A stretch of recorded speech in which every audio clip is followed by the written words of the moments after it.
Guys, Andy here again, messing about with the diesel heater in the garage. While I've been mending it, I've learnt a few things I just want to share with you. So the heater stopped working last week. I had a little mess about with it, and I've narrowed it down to this motherboard, circuit board that was gone. The reason I knew it was gone, it was quite obvious. There was these melt marks, burn marks in this corner, so I know that was the problem with it. And they're pretty easy to get to and easy to strip down, so I just took the one off my other heater, just like honestly a 2-minute job. Tried it on this heater and it worked perfectly, so 100% it was this that was gone. And in just stripping the cover off the back of the motherboard, you can see that there's where the melt marks are, and it would be this little MOSFET resistor kind of thing that would be the problem. I don't really know much about them, I do admit. But a few people said if you just change that, and they're £2 or £3 off eBay or Amazon, that would be the problem. But I have to admit it's quite fiddly, intricate soldering there, and I don't feel confident that I could do that. I mean, saw a lot of these on eBay for about £15. It was just choosing the right one and a quick replacement. There's about 1 million of them available for sale, obviously, as you expect, and it's just choosing the right one. Now, my heater, it claims to be an 8 kilowatt heater.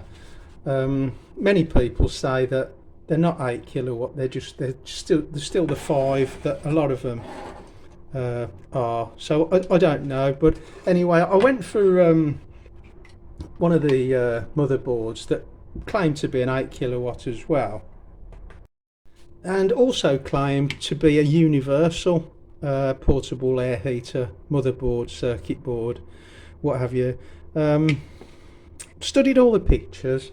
Obviously this one's a little bit wider than mine, but all the wires seem to be pretty much the same. However, the wires on this one were coming out of the like the control panel at a slightly different angle, but it didn't look a problem. And there was only 2 pins on one of the lugs, and mine had 3 pins on. But on listening to another YouTuber's video, that didn't seem to be a problem, because you only needing 2 of those pins anyway, and that was supposed to be for the fan.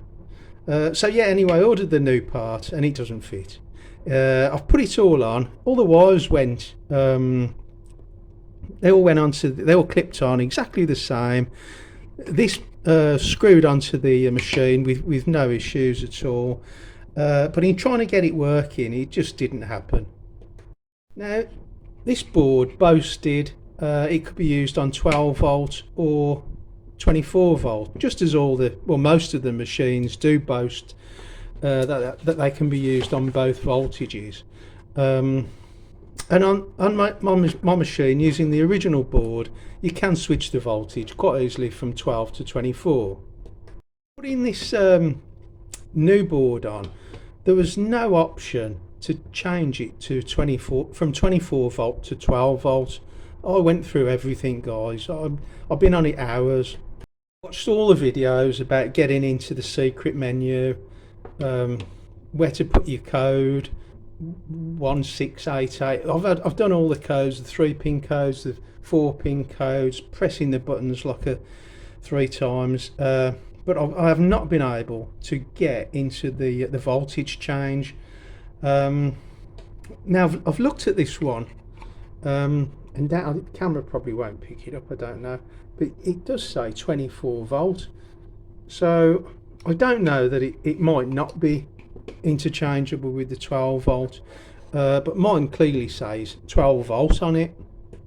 That was my first hurdle, that the machine, the control panel was bringing up 24 volts, and I couldn't change it to 12. I give up in the end. I just thought, let's run the machine, start it up, switch it on, and see what error codes it brings up, being on the wrong voltage. Well, actually, nothing happened apart from the screen all lighting up, and I was able to, play with the buttons and move a few things. Nothing happened. It wouldn't start up. The diesel pump didn't start going, and the fan didn't move. So I knew that this one, it just wasn't having it. It wasn't working. I think I've got to get the right one, the exact right one that looks exactly the same. And people talk about some with a black board, some with a blue board, and there's a green board as well. Uh, I was finding millions of these pop up everywhere, but I didn't find any of these. Otherwise, I would have gone for one, of course. I would have gone for the right one. So that's what I wanted to basically to say to you guys when ordering one. Although they say they boast the Universal does all the heaters, they don't. Well, I've found out they don't anyway, and you don't want to be sending them back, waiting weeks to get your money back or whatever. You have got to get the right one. I saw a couple on eBay that are pretty similar to this, but they come with the control panel as well with this part, and they seem to be a little bit more expensive, like around about 32, 35 pound mark. But if that's what I've got to pay, I've got to pay. I don't mind that. I know that this is the problem. To the computer now to go and buy one of these. But yeah, just a little, a couple of tips, bits of advice, guys, because you don't want to be waiting a week for this to come. When it comes, you're messing about, you're googling it, you're YouTubing it, trying to change the voltage. I really advise you to get as much as you can, get the right, exactly the right one. These seem to be exactly the same, the plugs, and all these except for that one, which was a 2 plug instead of a 3 plug, which one of the other YouTubers said that's fine because it's just for the fan. But yeah, really try to get the right one, guys. Go and order one now. I'll do an update on this, so please check out my other videos. Thanks very much for watching, guys. Bye now.